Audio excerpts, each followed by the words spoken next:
sunshine. That's the word to contemplate on. And that's the one thing. yeah. And it's when you say that, what stimulates me is that definition of certain words that we as a teacher, when we're trying to communicate and we say personality, for example, or simple sunshine, in the way that travels from the mind of the teacher to the outside world, it travels in such a different interpretation. And simple words like sunshine immediately pop in my mind, that state of total enlightenment and relationship to life and a state, the state. We were talking earlier about how the awakening is an ongoing thing, and sunshine is so similar, because we think that the sun, for example, is static, but it is so much movement and light and radiation and intention, where each word become almost kind of the same. You know, like people trying to interpret words and then it become dead. Oh yes. No. What comes to me is that the sun is always shining. Yeah. We often say, don't we, in our language, that the sun comes in and goes. The sun goes out and comes in again. Yeah. But of course, it does no such thing. Right, that state of permanent shining, but at the same time never the same. I was looking recently of a documentary about the sun, and how the inside of the sun is a potent atomic bombs, thousands of them, that are constantly wanting to reach out. And then there is a cluster around the sun that prevents or contain that explosion. And it catch me that attention on implosion and explosion at the same time, that paradoxic nature of enlightenment, where you are exploding into awareness, into consciousness, into merging into consciousness, and at the same time you're being contained. So the permanent state is almost possible because of the paradoxic nature of enlightenment, of the sunshine.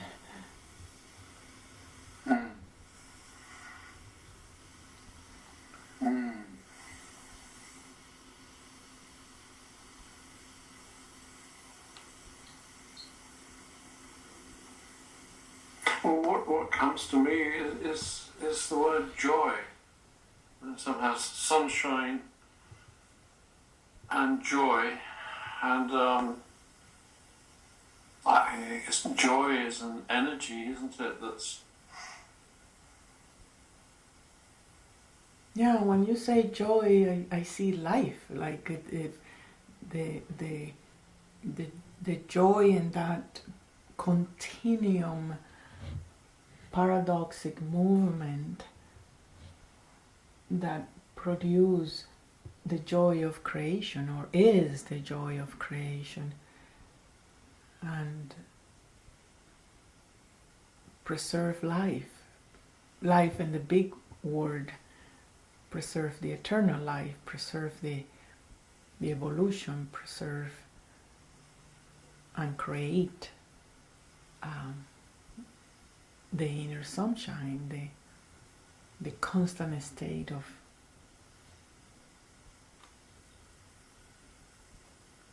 paradoxic joy, paradoxic life.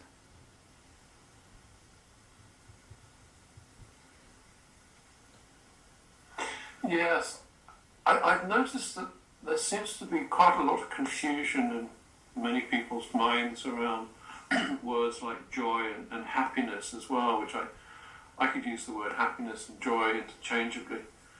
But then in the world, in the worldly perception of these words, happiness would have an opposite of, say, sadness, and same with joy. There's always an opposite, and it seems to me I've often shied away from using the word happiness because of that very reason. Because the happiness that owes grace to be revealed to me has no opposite. Yeah. It's the happiness of being,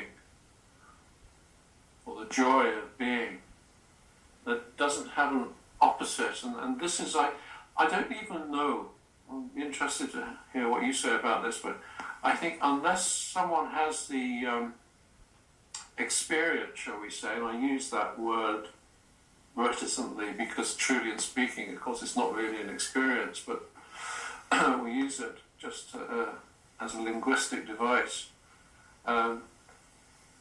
Without that experience of a happiness or a joy, a state of being that has no opposite, I feel it's impossible to understand because the mind can only understand in dualistic concepts.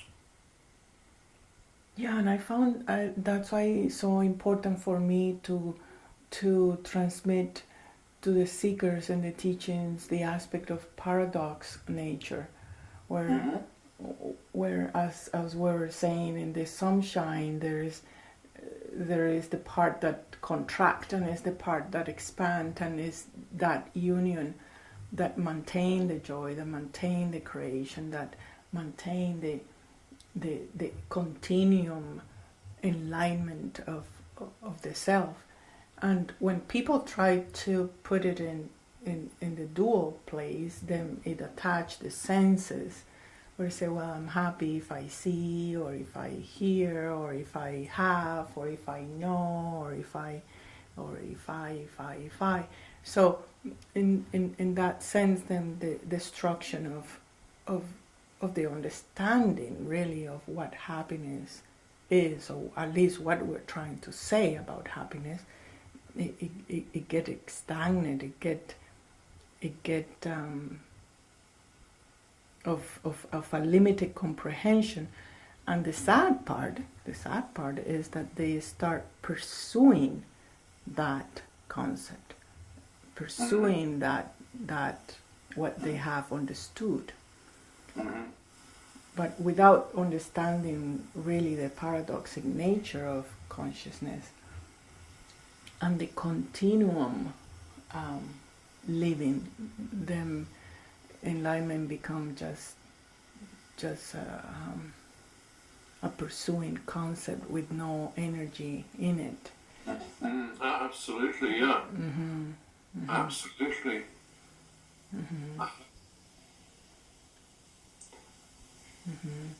I've more and more come to appreciate why so many teachers eventually just drop into silence. Because the real heart of what we're paradoxically trying to talk about, or talk from, better put, really, is silence, of course. I mean, in my perception, there are no words at all that can really do justice to the living reality of being or God. Yeah, what you say stimulate me in a sense that make me realize that the condensation of that silence, at least the way I'm experiencing now, is that the silence becomes certain emanation, certain magnetism, certain transformational force. Like, just to give you an example, when I was in Colombia, I was they gave me a little suite in the hotel to stay, and the suite face where the workers of the hotel pass by, and I noticed that, I say hello and they stop, and I just pause in that silence, and I noticed that their eyes start to be watery, and something had been touched in them, with me having no intention whatsoever of giving a big energy, or I was just innocently in that silence that was established or is established. And then I start seeing that, it produced change just by being in the silence, or I know I was speaking, but it was a deeper silence inside that is being carried when in the state of illumination. And then I could choose to speak, just to not to be unpolite, but the silence is not the absence of the words. It's a magnetic transformational force. Yes. Right? That just by passing by, we get change. We get tuned in, we get move, we get in tune, and we entune the environment or any other around. And I think that's the seeker really. Many students don't pay attention to that force, and they want just the words, You say people don't pay attention to the silence. Yeah, to that force, to that magnetic aspect of that is being carried by the free one. That does seem somewhat ironic, given that, if I understand you correctly, without that, the silence itself is what people are seeking. Yeah. And to not give the silence attention, what is left? I mean, what is then being called spirituality? I mean, without the silence, there's nothing, in my perception. Yeah. It seems kind of ironic that you say you reported people somehow ignoring it. Yeah, they ignore it because they're after knowing. They're after being entertained with concepts or trying to understand life but they're missing the very simplicity and subtleness of the silence of consciousness, or better say, how consciousness imparts itself through silence and through the ones that are in silence. Absolutely. And what I've come to appreciate is that there's so much power in simply listening to the silence and truly, deeply listening to the inner silence. It's just kind of like a fountain of all wisdom, really, Absolutely. my perception. And if, in inquiry, and my practice has been for quite a number of years, inquiry, and I've noticed a lot of people misunderstand inquiry, and they seem to make it into an intellectual exercise, and then they think they're going to get an answer of some kind, and they're going to get some kind of understanding out of it. And my perception is that inquiry simply leads attention to listen to the silence. That's prior to the question, prior to the words. And then the silence itself issues forth the wisdom that everyone's truly looking for. And the real answers to the questions of inquiry come from the silence. That's my experience. Yeah, the inquiry is, I think there's between the contemplation, meditation, and inquiry. You were totally right on the inquiry for the seeker is the tougher, because it wants to understand something that perhaps the role is just to clear up the concepts that are dead, or those words. We're talking about sunshine. Is it okay, just sunshine, and allow the silence that is embedded in the word itself, or in the vibration itself, to reveal something. In the beginning you were saying, oh, he reveals joy to me, he reveals movement, he reveals life. But we're not really understanding anything. We're just almost associating with the qualities of silence, or the quality of consciousness. Well, absolutely. I mean, to me, this is spiritual. This is what I call spiritual. I tend to shy away from using the word spiritual because it seems to have so many strange meanings for so many people. I think it's somewhat of a shame, really, because I think it's such a lovely word. Like God. God's a lovely word. But it does all kinds of weird things in a lot of people's minds. Because of the conditioning, I think, that we've all been subjected to over the years. Yeah, when the inquirer clean those concepts just by adding the silence into each word, then each word is an adventure.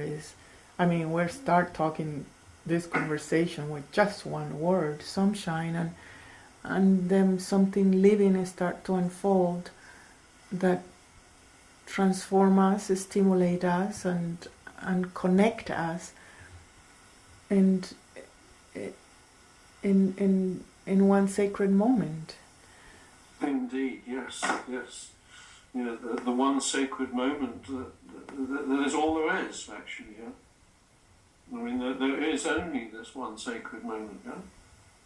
Yeah. Yeah. Although I hear the phrase quite frequently, people talk about various moments, and that confuses me because I can never find moments in life. All I've been able to do is to find one moment. This moment. I can't find moments, plural. I don't see. Maybe I'm missing something. I don't think so.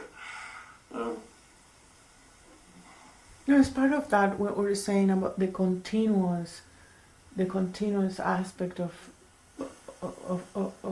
time that is so paradoxically, it seems so plural, but consciousness, or that silence is the time of consciousness, and is is only in one instant. Per se, the silence is the instant of consciousness. Yeah.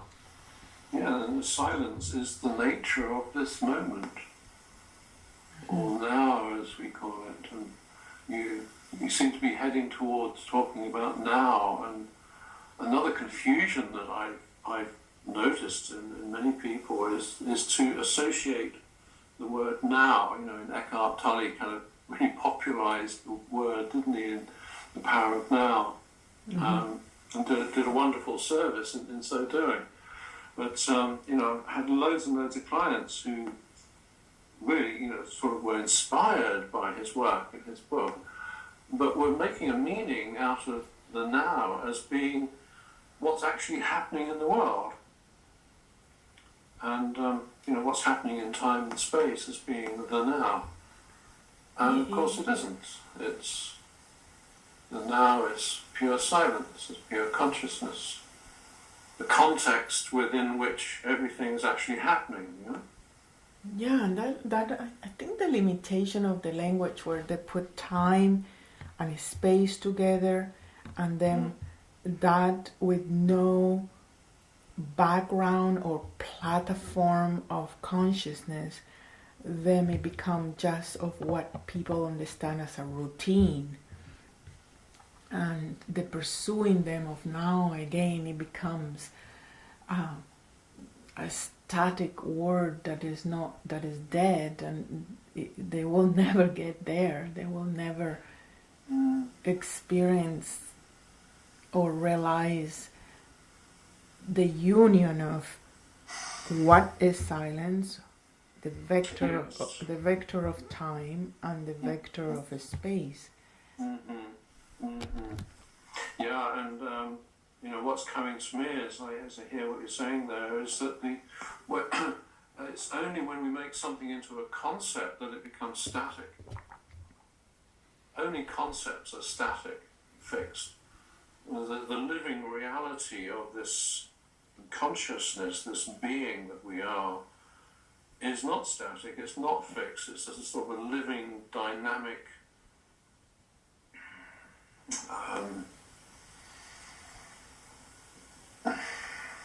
it's paradoxical, isn't it?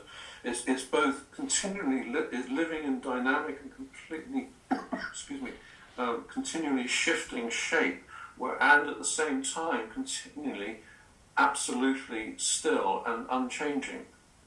And it's both at the same time. And that must be impossible to understand mentally, I think. And more than understand is impossible to freeze it through a concept. You have to be, your body have to live it, and the perception have to agree.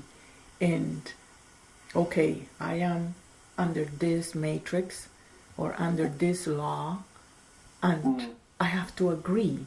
And that's part of the enlightenment in a way, that we have to agree with the law of consciousness.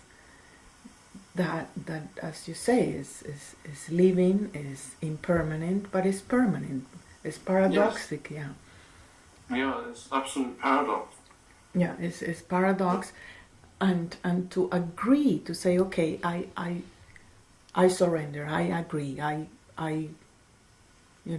will. It's like, okay, here in Canada it's winter, I agree to stay here, therefore I have to dress certain way and I have to do certain routine. Then accepting or agreeing with that universal law immediately puts your perception in attunement with what is it that you need to do and what is it that you need to adjust, etc. But it comes with that simple acceptance of the law of paradox. That I haven't come across that expression of the law of paradox before. That's an interesting way of putting it. I think in a similar vein, what's making itself known to me now is the way in which this world, I mean, the physical world, or literally the physical world, this planet, this universe, this physical universe, is contained within the being that we are, has its existence within the being, this being that we are, I am, and at the same time is not separate from this being that we are, which is our mutual core identity. And so it's, I came up with a phrase, I came up with, no, the phrase came to me, I better put, recently, in realizing that I am not this body, which has been known since I was 18, or the body was 18, and yet at the same time, in not being the body, I am also not separate from the body. So I am not this body, I am not separate from this body. And the same with our person. I am not the person that is the expression in the world, and at the same time I am not separate from the person. And that seems to me to be an important distinction. Because if we're not careful, it becomes another layer of subtle separation. You know, when we start realizing I am not the body, okay, fine, I'm not the body, there's me and then there's the body. And immediately we've got this subtle layer of conceptual separation has crept in again.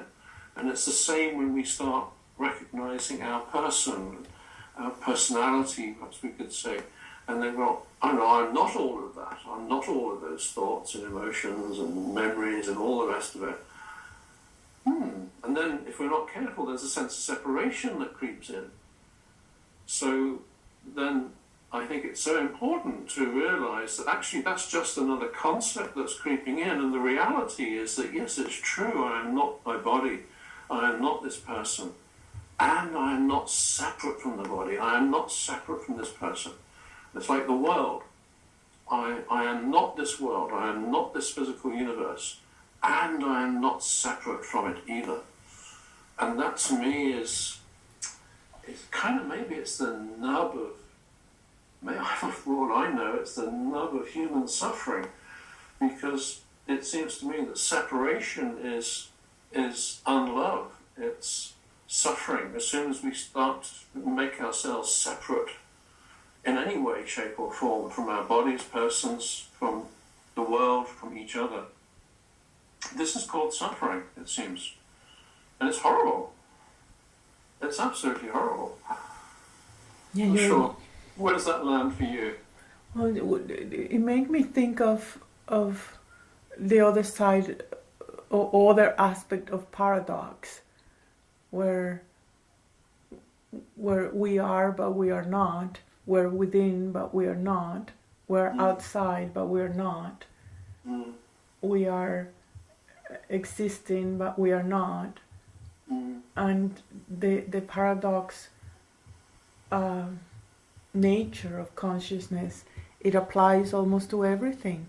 And when we perceive that paradox, it will, or when we relate better, when we relate to the paradox, then it will show us its different aspects, the form and the no form, the containment and no containment, the time and the no time, the existence and the no existence, the knowing and the non knowing, the silence in the words and the word and the sound, etc.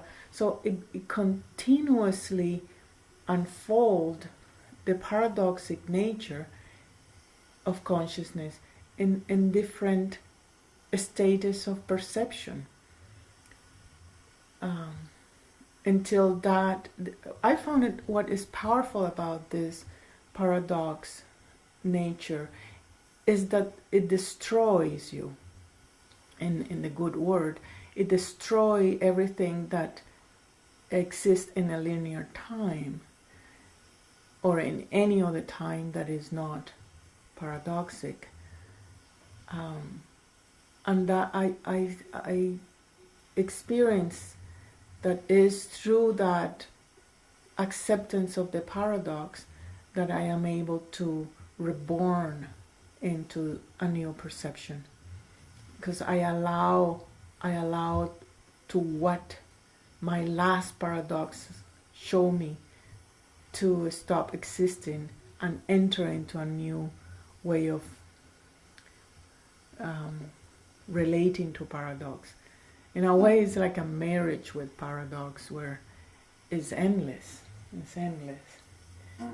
And the more I sink into it, the more it becomes just certain vibration. I was mentioning early that it just becomes like an emanation, a magnetic force of creation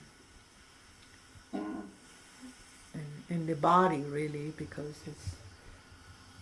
I am not even aware of it until I, see somebody passing and I see, something have been touched deeply and differently than usual.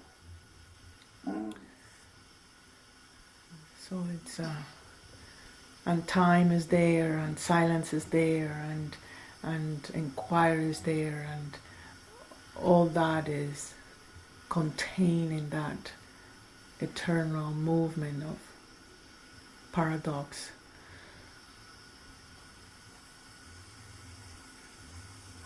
Yeah, and I'd be interested to know if this is anything like your experiences, because my perception is that I say I live. I mean, when I say that, it actually means everyone. Because I know, who I am is exactly the same as everyone else. There's zero difference. And this feeling of being that is so natural, so unbelievably natural, is constant. And that's been, so far, my experience. And this feeling of being this, which is kind of, we could call it like a core feeling of identity. And that's unchanging. See no indication whatsoever that through all the experiences, whether joyful or sad, that have come the way of this body-mind over the last quite a number of years, this feeling of being is completely unchanged, totally unchanged and untouched. And at the same time, and I think this is the paradox, is that the person called Leo, who walks around in the world and interacts and talks and does everything else that a human being does, has seemingly changed out of all recognition. And to me, it's a peculiar feeling, because I can there are memories, there's kind of memories arise of what has happened in the past during this life.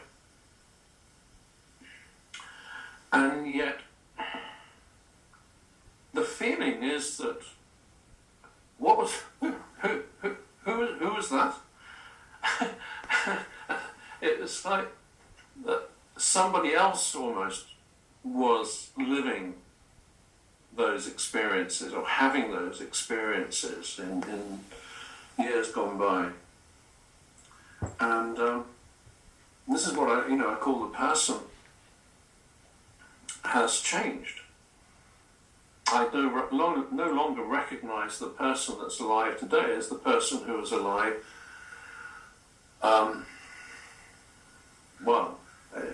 just a few years ago, even months probably, I guess.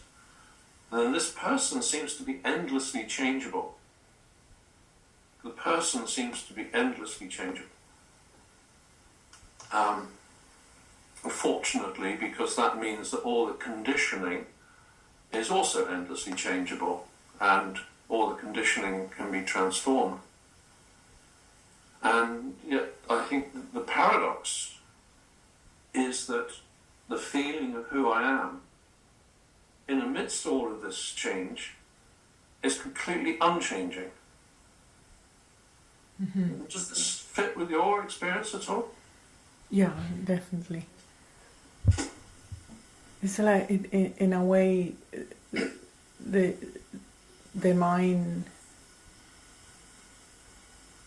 need to relax about the constant reborn and the constant death that happen in that silence, that happens in that, and then every breath it becomes self-conscious of itself, and and that comes what we were talking early in our first conversation about, okay, how to deal with remembering things, or how to relate in the world that they have like such a completely vocabulary and dynamics, and then one of the challenges is, okay, how to transmit that aliveness, that the sunshineness of life becomes so absolutely constant.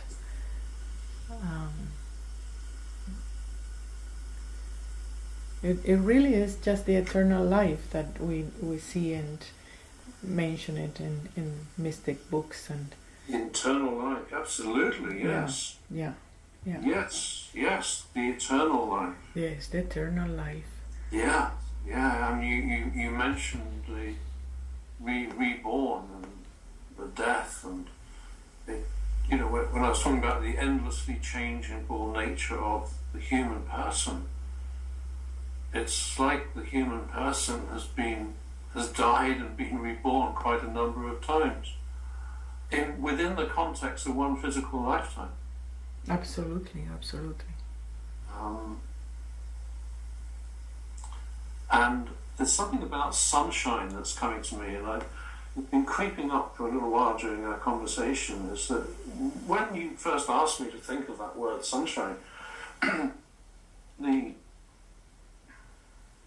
first went to the sun, the centre of the solar system.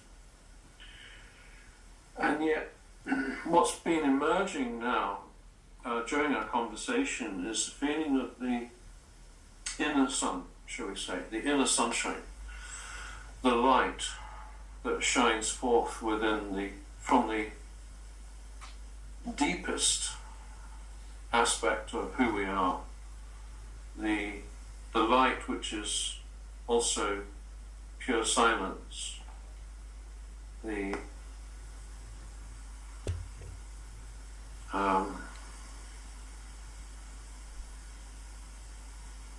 light and the silence, which is also this life, which is eternal life. And when we're looking at eternal life, what comes is who I am. And it's a difficult thing in English to say who I am, because somebody could hear that and think, oh, Leah's talking about Leah. I'm not talking about Leah. I'm talking about I am. This being that we all have as our mutual core essence, identity, is immortal. Who I am is immortal, deathless, and never been born actually, and will never die. And the paradox again is that this I am that I am lives both outside of the world of time and space, and yet is not separate from the world of time and space. Now, from a direct perception, this is incredibly simple. I mean, this is like real kindergarten, simple stuff. And yet, I'm also aware that if I didn't have that direct perception, and I was trying to understand this from thinking, from trying to understand from the mind, it would be driving me crazy, really, quite honestly. I mean, I think it'd be impossible. One of the validity of what you're saying is simplicity. I mean, we start with a simple sunshine word. It had no verb. It had an action itself. But if we are going deeply into it, we can remain simply with the sunshine and perceiving it as we travel around and see all the different aspects that simplicity holds for us. And the simplicity, when it comes at the moment when we have the bravery to stop and be simple, then the words, one simple word, sunshine, that it could be so tribal or poetic or deep, can really open the gate for right perception. And that's what is silence in motion. That's what is eternity in revelation. That's what is death in action, or death in life, or life in death. So it really comes down to the simple attitude, and in that we have a choice. A simple attitude of taking one word and enter it in simplicity, and that it will be enough for the right perception. So what people seeking and making so complex, and a big path and many kriyas and this and that, it really is not necessary if there is that availability of the person towards simplicity. Absolutely. I love that, and I love what you said about stopping. Just simply stop and feel the simplicity of being alive. Or we could say that slightly differently. Stop and feel the simplicity of the aliveness of being. Because my perception is that it is the aliveness that we feel in the body actually comes from our beingness, or what is often called God. And I don't think a life as such is the physical form at all. I think life, the physical form, becomes imbued with life. And something that just came to me as I was listening to you was about sunshine again, and again dropping deeper into this very simple word. And what the phrase that comes to me is the sunshine of God. It's simply that. The sunshine of God. The light of God. The light of God. Yeah. Yeah. Because all our exploration today really was, or is, all what that sunshine of God contains. The silence, the paradoxes, the ins and outs, the time, the space, the simplicity. And really this is what inquiry is.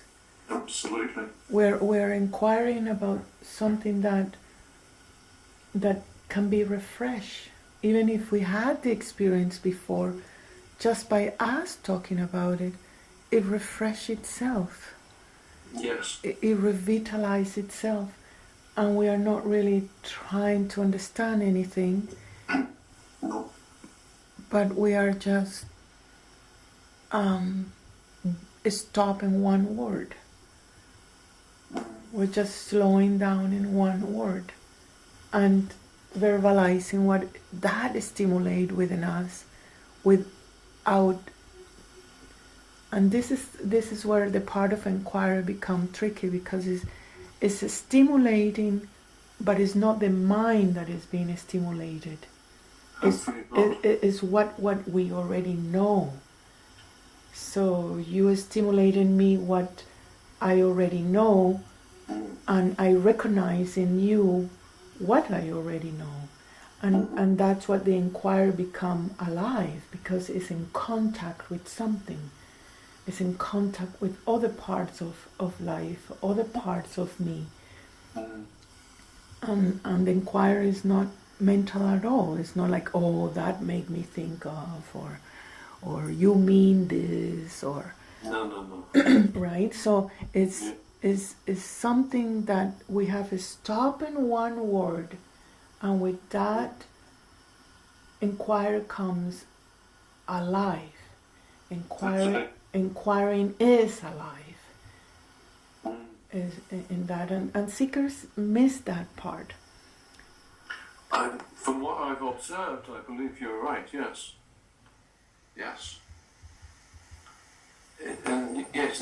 It's so simple, and I've struggled to find ways of communicating this to people that have come to me as students or clients. And I say, this is really simple. It doesn't get any simpler. And yet, people seem to struggle so much.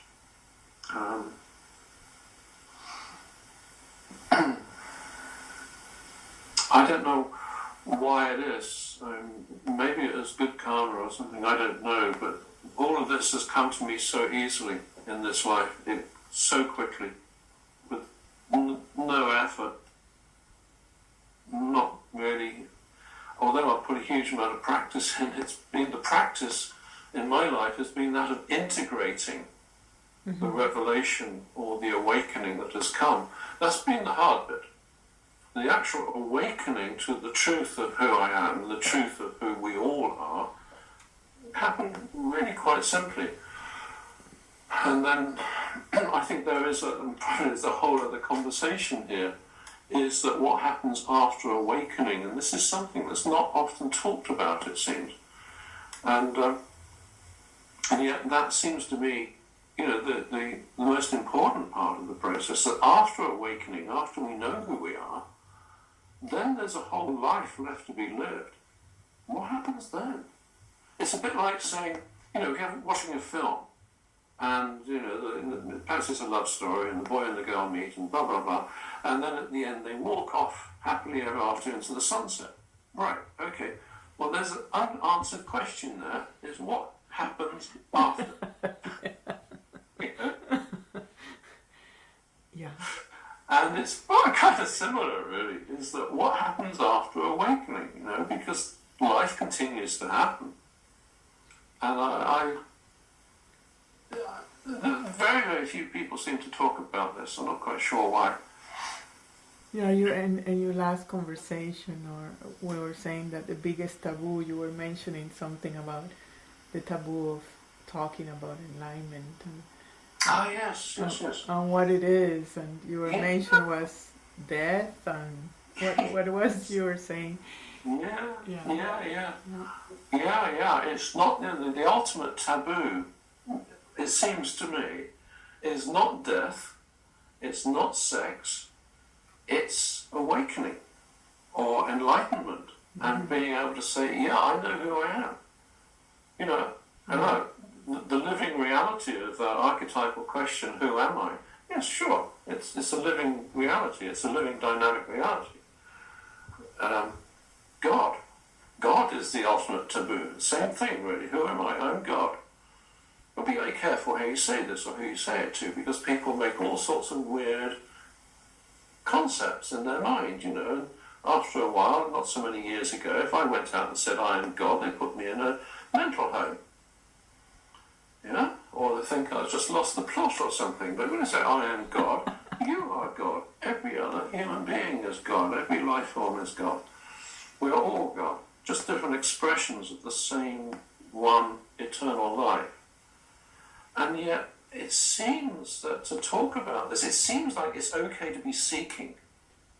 It's like, there's quite a raft of this. There's all these books and various courses, and it's okay to be seeking awakening.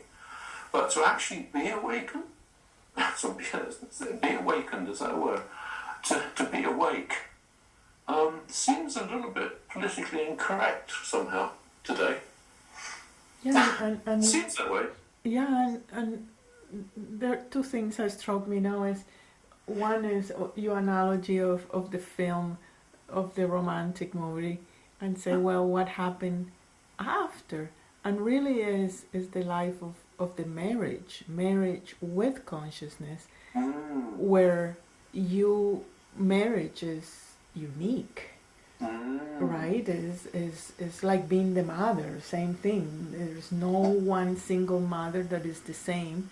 However, we insist in having books about how we should raise the children and how your marriage should be, but really is coming out of our own uniqueness and exercising that uniqueness of marriage with consciousness and belonging to consciousness that is so unique in expression, in time, in vocabulary, in relation.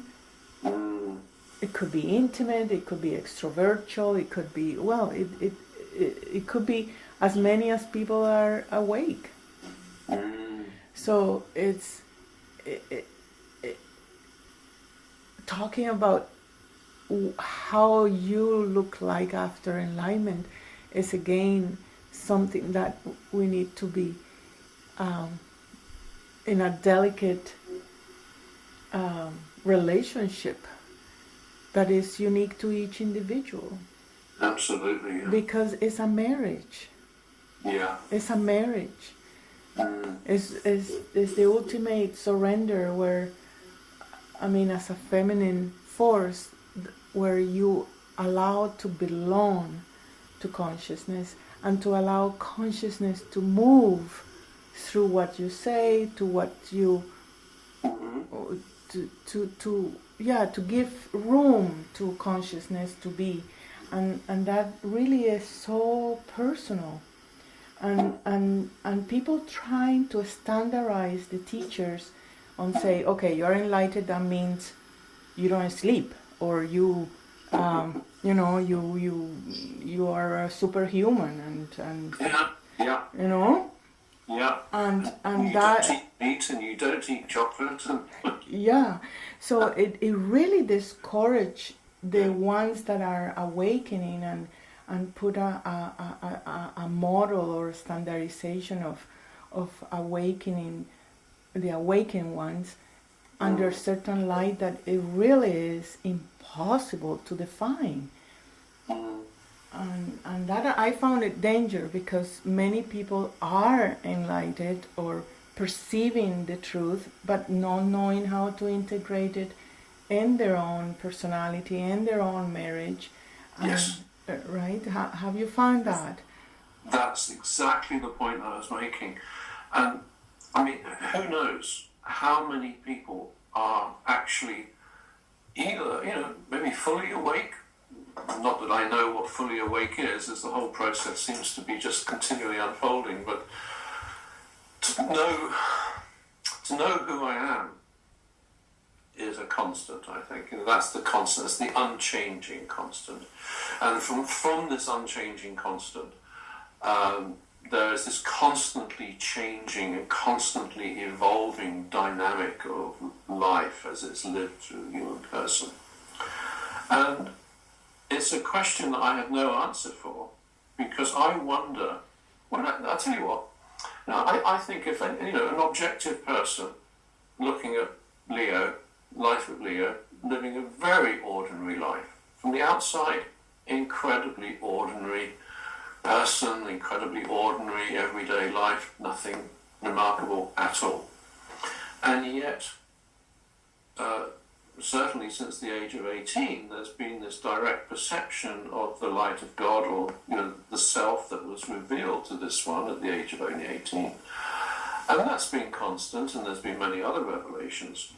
And I wonder how many other people that are walking the streets that look absolutely ordinary, and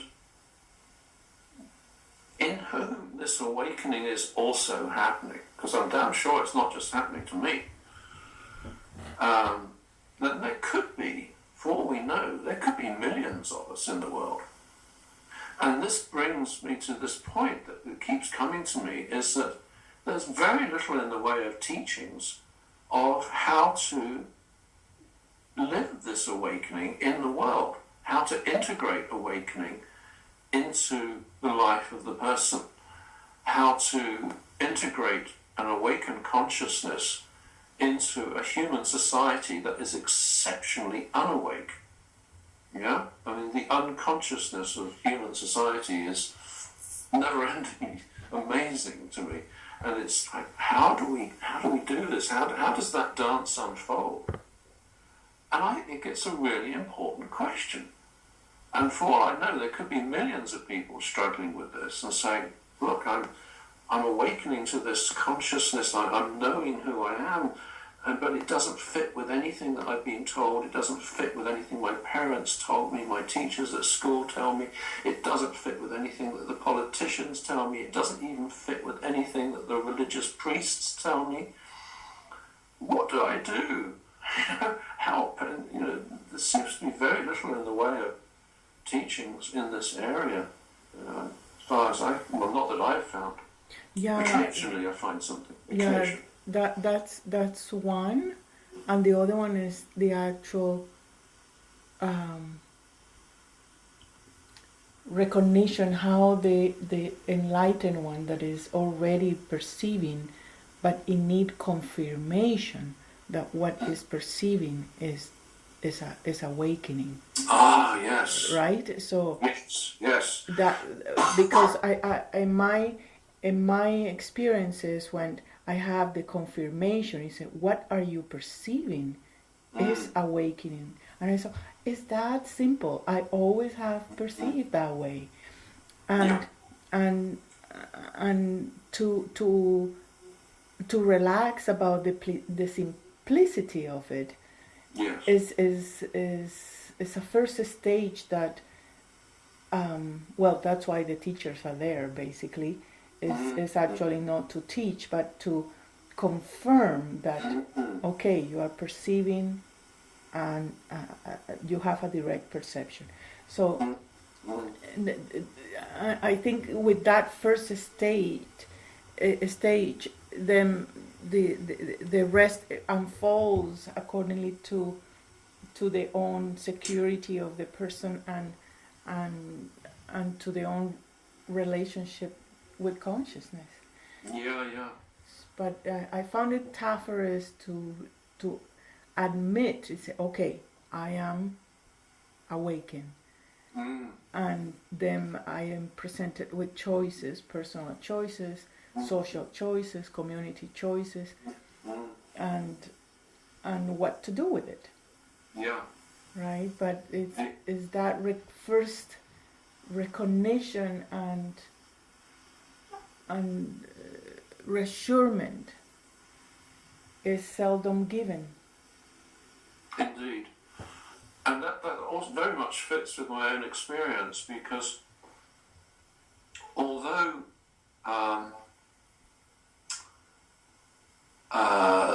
the light of the self, who I am, was revealed at an early age of only 18, I didn't know what had happened, because there was no preparation. I had no teaching, I had no understanding, there was nothing to fit it into, and so I was actually very confused for quite a long time. And I set out on a search to try to, not to find the self, but to understand what had actually happened.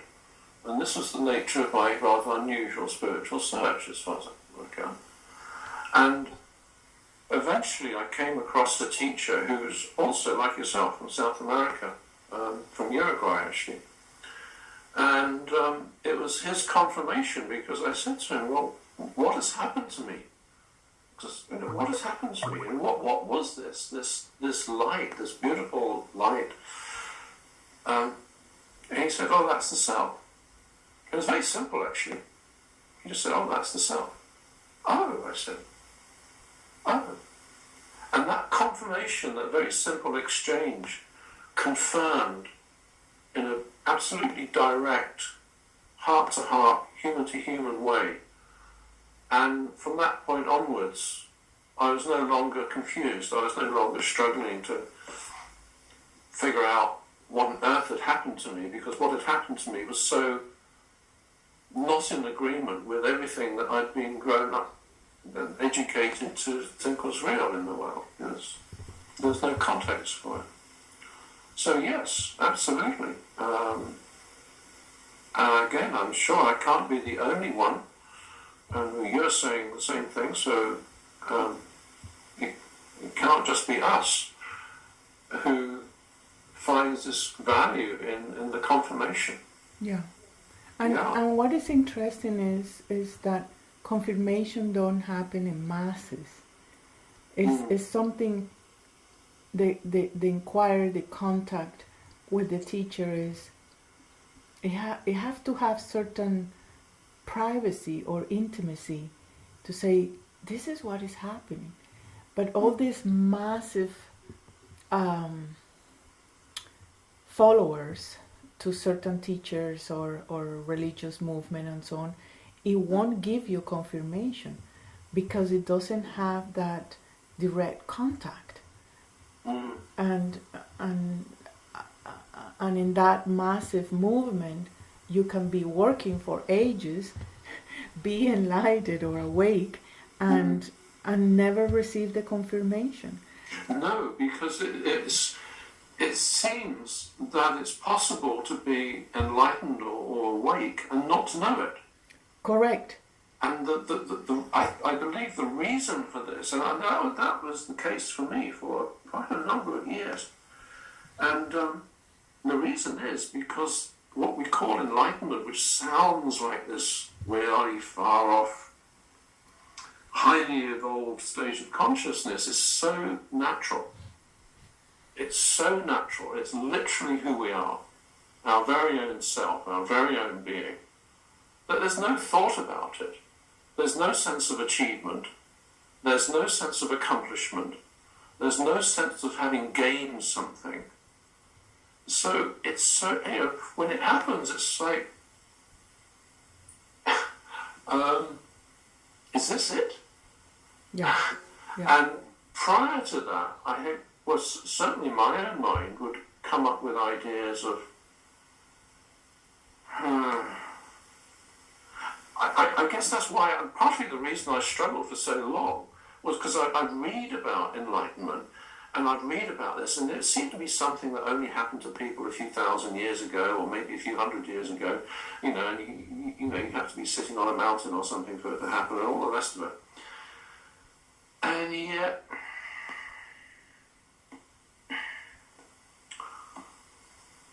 that very living reality was happening to me in a very, very ordinary circumstance in suburban England. And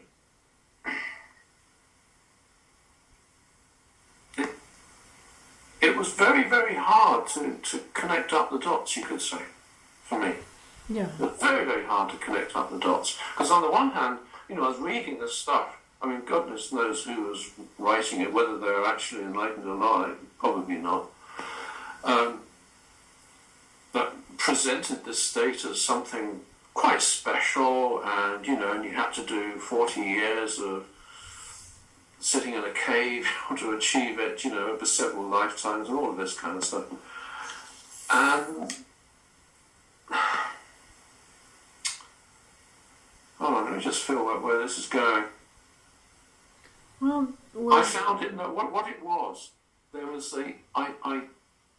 I actually hadn't thought about this until now, so that's why I'm struggling with the words a little bit. This is kind of an emerging insight in this moment. I haven't really connected this before. Is that because of the way enlightenment had been presented to me, in all the spiritual, religious context and everything, when it actually happened, and it was such an ordinary, down to earth, natural, in the naturalness of it, it's sort of unremarkable in a way. It's unremarkable in a very remarkable way, you could say. But then I didn't know what it was because all the descriptions of it didn't fit the living reality. Didn't fit.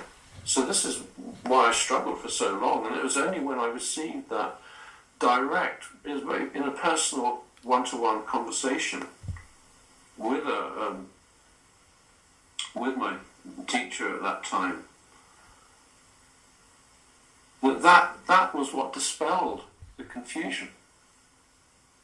And you're absolutely right, it can't be given en masse. It was a one-to-one. Like the Sufis have this wonderful phrase of the transmission happens from the heart of the student, the heart of the master to the heart of the student. Yeah. Which I think is what we're talking about here, really.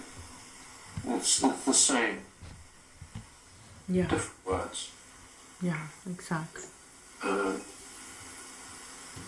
Well, my sunshine, we have spoke for 1 hour, and I will leave probably our audience with many, many opportunities in our conversation that can be taken for a place of repose, for a place to stop, for a place to really empower what you already have, or and that defend and rescue and your own enlightenment, because you may be one and you may not give in the importance to enter into that eternal life.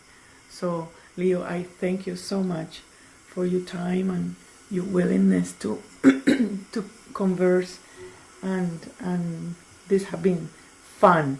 So hope we can make it again, and for the people to listen again, thank you, and hope you get the same rewards that I feel in my heart now.